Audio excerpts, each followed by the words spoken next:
Amis du paranormal, bonjour. C'est un bon compromis entre bonjour et bonsoir. Ne sachant toujours pas si vous allez voir cette vidéo le jour ou la nuit, ou en soirée.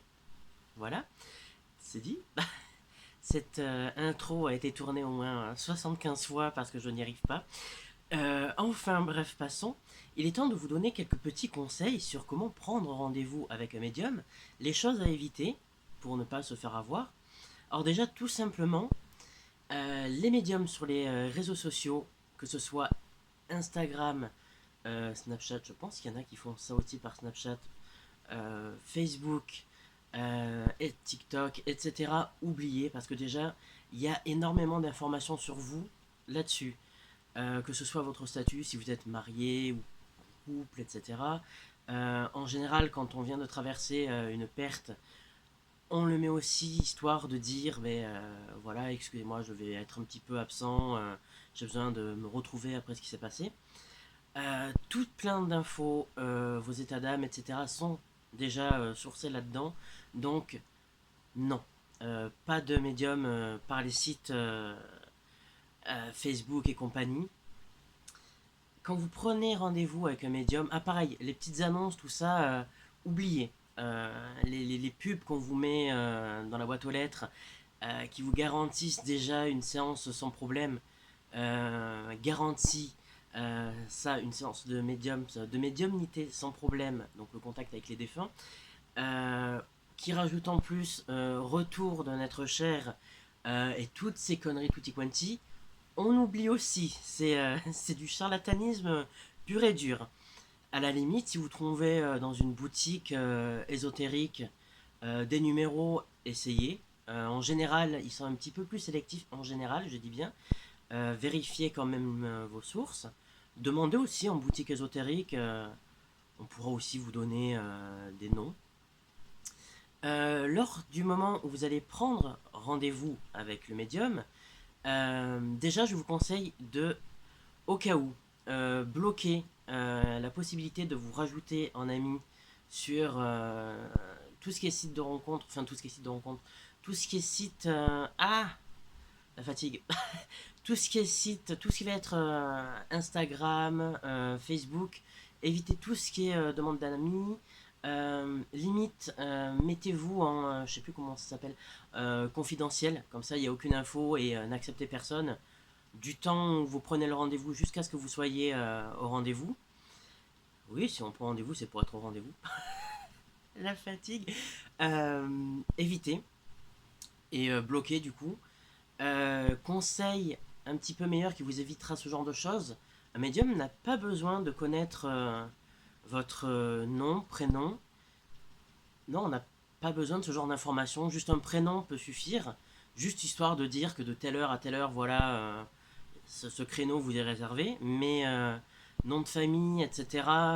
Non, tout ce qui est plus gros des infos, date de naissance, ce genre de choses, ne donnez pas. Limite, donnez le jour J, mais pas. Ou prenez un pseudo. Par exemple, vous prenez rendez-vous sous le nom, je sais pas, tu t'appelles Natacha, réserve sous le nom d'Isabelle. Le prénom d'Isabelle, voilà, ce sera toujours ça de prix. Histoire qu'il y ait le moins de possibilités d'aller fouiller sur Internet. Parce que comme vous savez, l'Internet est l'ami des charlatans qui vont juste taper votre nom, votre prénom, votre date de naissance pour avoir des informations et faire une séance. Évitez tout ça. Voilà, tout simplement, un pseudo, il y a juste besoin d'un prénom pour prendre rendez-vous, honnêtement. Moi, quand je prenais des rendez-vous, je demandais juste le prénom. Je m'en fous si la personne me donne un pseudo, mais juste pour savoir à quel nom réserver tel moment, voilà. Aussi, si vous venez pour le contact avec un défunt, prenez une photo de la personne, avec juste cette personne sur la photo. Donnez le moins d'infos, de détails possible, que ce soit au téléphone ou le jour J, le jour de la séance. Ne dites pas, voilà, c'est mon père, il est mort de ci, j'aimerais qu'il me dise ça, etc. Pas d'informations, le médium est là pour justement canaliser tout ça, canaliser, capter, peu importe son moyen, que ce soit clairaudience, clairvoyance ou tout simplement le ressenti, etc. Non, justement, le médium est là pour vous dire, ah, vous étiez très proche, c'est votre père, il lui arrivait ci, et vous délivrez du coup des messages, si messages il y a, parce que des fois les esprits n'ont pas envie de communiquer, ils ont d'autres choses à foutre aussi, à l'outre, pardon. Je ne veux pas être vulgaire sur YouTube, mais voilà, ne donnez vraiment pas d'informations. Euh, Au pire, pour la personne, pour le défunt, vous pouvez donner, mais pareil, le jour J, juste sa date de naissance. Parce que c'est vraiment, sinon vous faites tout le travail et limite, restez chez vous, gaspillez pas votre fric. Mais pour des médiums confirmés, ils n'ont pas besoin d'avoir le nom, le prénom du défunt, ni les circonstances.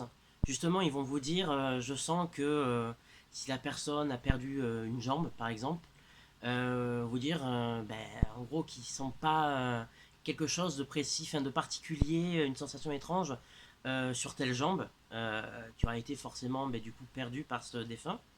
Et justement, c'est à eux de creuser sans vous poser de questions, mais en vous disant, je sens, euh, je vois, mais vraiment éviter toute information trop directe comme le nom, le prénom. Il n'y a que ouais, la date de naissance. Ok, mais le jour J, dites le moins possible. Prenez des notes. Alors, certains médiums n'apprécient pas ça qu'une personne enregistre la séance ou prenne des notes, mais moi je vous conseille quand même de demander au médium s'il est d'accord pour une prise de notes. Bien sûr, quand vous prenez rendez-vous, hein, pour des prises de notes, que ce soit écrites ou enregistrées. Si ça lui pose problème, il y a peut-être anguille sous roche. Donc voilà. Renseignez-vous bien sur le ou la médium que vous allez consulter. Moi, je vous recommanderais plutôt parce que par exemple dans le livre Le test de Stéphane Alix, il a justement rencontré différents médiums qui ont donné différents résultats. Donc, essayez de voir envers ces médiums, des médiums qui sont bien connus, pas ceux qui passent sur les chaînes de voyance ou que vous allez voir à la, comment ça s'appelle, la foire, la je sais plus quoi de la voyance. J'ai été très mauvaise expérience, j'ai été viré. La foire de la voyance, je sais plus, le salon de la voyance, voilà. Évitez d'y aller parce que déjà c'est 3 questions, 80 €. Tu rentres dans le petit espace dédié. Tu as 3 questions, c'est limite timé. Tu as 10 minutes, voilà.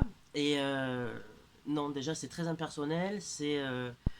Non, ça marche pas comme ça. Et c'est excessivement cher. Donc voilà, ne donnez pas trop d'informations. Le mieux c'est de donner un pseudo ou juste le prénom.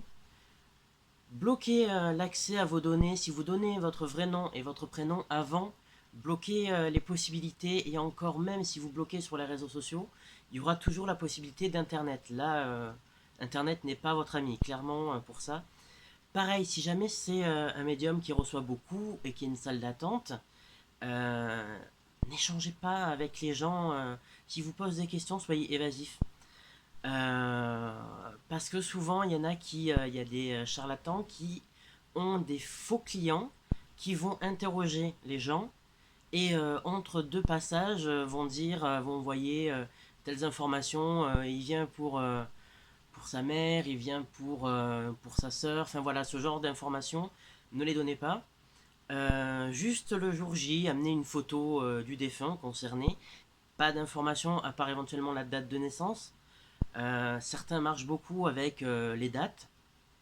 Moi, par exemple, ça m'évoque rien. Mais pour l'instant, je suis en train de travailler dessus. Donc voilà.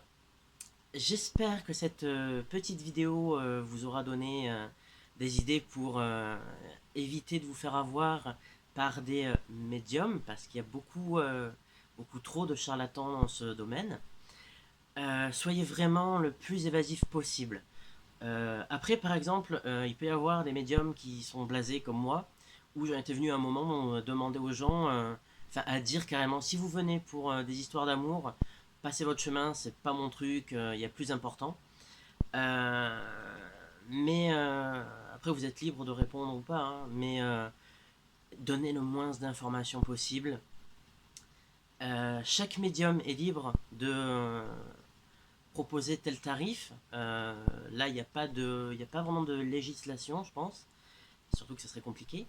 Donc voilà, faites attention, renseignez-vous avant sur le médium. Si vous avez des connaissances qui vous justement vous en ont parlé, le bouche à oreille, parfois c'est bien pour connaître des médiums.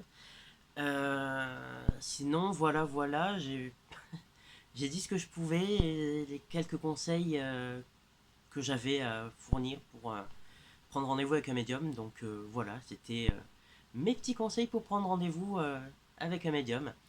D'ici à ce qu'on se revoit bientôt, très prochainement, hein. Prenez soin de vous et on se dit à bientôt. Ciao.